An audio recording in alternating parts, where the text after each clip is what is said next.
Hi, Tavius here. I just thought I'd take a few and go over one of the issues that I've found I deal with on a not infrequent basis, unfortunately. But a lot of people don't understand this, and I just thought I'd explain it for those of you who don't get it. It's different for different people. For what I deal with is what's called an absence seizure. Sometimes they call it a petit mal seizure, where for me what happens is I tend to forget everything. It's like I'm here, I'm talking to you, and then all of a sudden I'm just gone somewhere else, just out in space. And so for myself, it's a little awkward. I mean, the first time I ever had it happen was when I was down visiting kids, and it turned out when I was visiting my kids in Utah, I woke up one morning. I had actually been with them the entire day before and just had no recollection. But everything for the previous week was just gone. And I went into the doctor shortly after that. I mean, first off, I stepped out of the room trying to figure out where I was, and stepped out, saw my former father-in-law, which I hadn't seen him for a while, and it's like, what am I doing here? Why? Because it was a room I'd never been in, a house I'd never been in, that I could recall. And, as he explained it to me, I'd come down to visit the kids, I'd stay overnight there, he'd give me a place to stay, and all this, and then he suggested I talk to my mom. Well, asked him where she was, and he said, well, she's just down the hall there in the other bedroom. And it's like, okay. But then I went back into the bedroom I'd come out of and started looking at my cell phone and started seeing pictures from the day before, and saw all these pictures of me and my kids as we'd gone, and beautiful pictures of scenic places we'd just been to. And I just had absolutely no recollection of it. And so I went, and as I was going through my phone, I looked at the last person I called, and I called her with a friend of mine back in Oregon. And we hadn't talked that day, but the night before, it was the last person I called. And so asked her about what's going on, explaining what I'd felt, and she said, well, maybe you should go talk to your mom. It's like, okay. And about that time, I had a knock on my door, and it was my mother coming to talk to me. And so I talked to her, explained to her what's going on, and started gradually getting little things back as I looked at the pictures. I mean, things were really shaky for me, but it started to come back.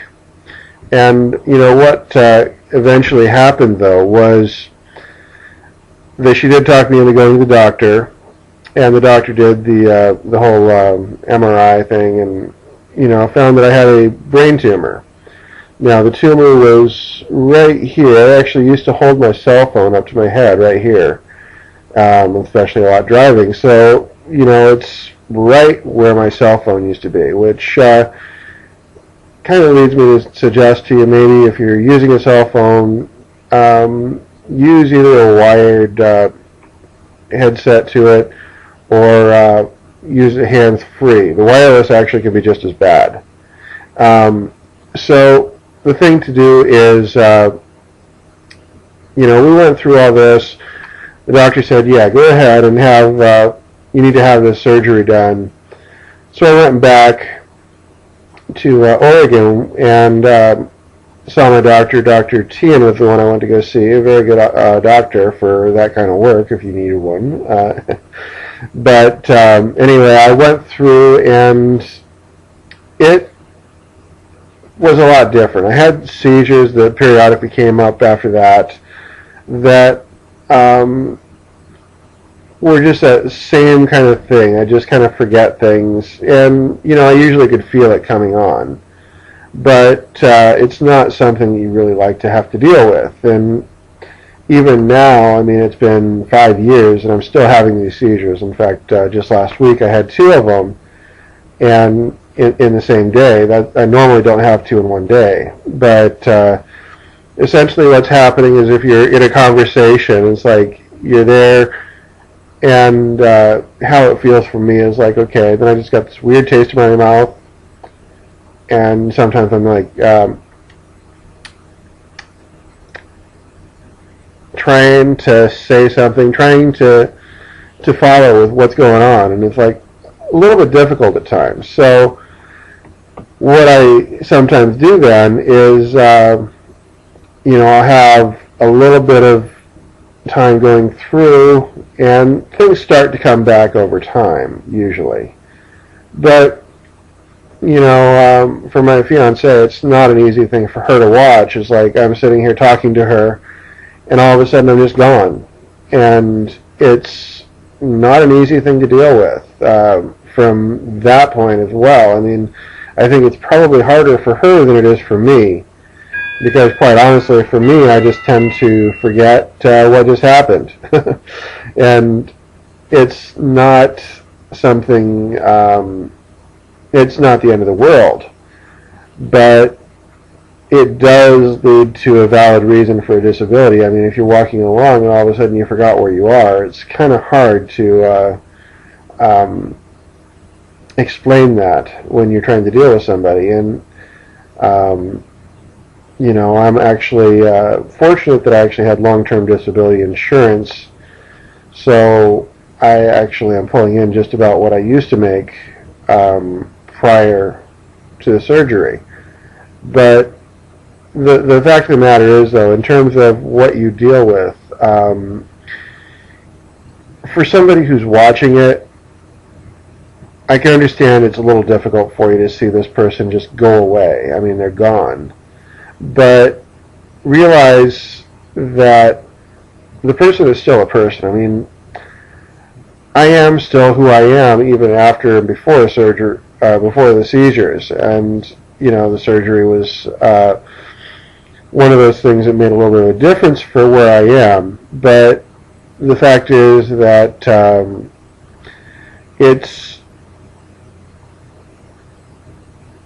it's kind of awkward to be able to just so fade away and come back. For the person who's dealing with it on a regular basis, you learn to deal with it. And sometimes notes are a good thing to keep. And I try that myself, at least keep notes of what I'm trying to get done in a given day. And just know that, it's kind of like your brain just shuts off for a minute, kind of like a reset. For those of you who've dealt with computers, it's like closing your browser and opening it back up again. It's like, okay, where were you? So just understand this is kind of what you're dealing with and what the people you know are dealing with. And if you're dealing with this for the first time, it is kind of awkward. I admit it, but it comes back. I mean, your memories come back generally. And, for the people who have dealt with this, maybe you have a slightly different type of experience for it. I know that there are different people have different things, but for me, this is what it is. And, I have learned to deal with it. I just don't go places on my own. I don't drive anymore, and I don't work. I mean, just for the fact that none of those are really practical. I mean, if you are one of the people that deals with this, it's good to have somebody with you when you actually are out doing something different, walking somewhere or traveling. I mean, it's nice to have somebody who can help you remember what's going on. And just remember to come back. And, I don't know really what else to say beyond that, but for those who've experienced anything to do with these seizures, I would say,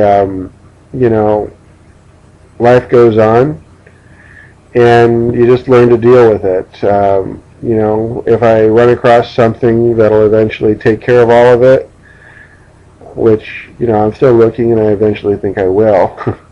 But in the meantime, I'll share it when I get it.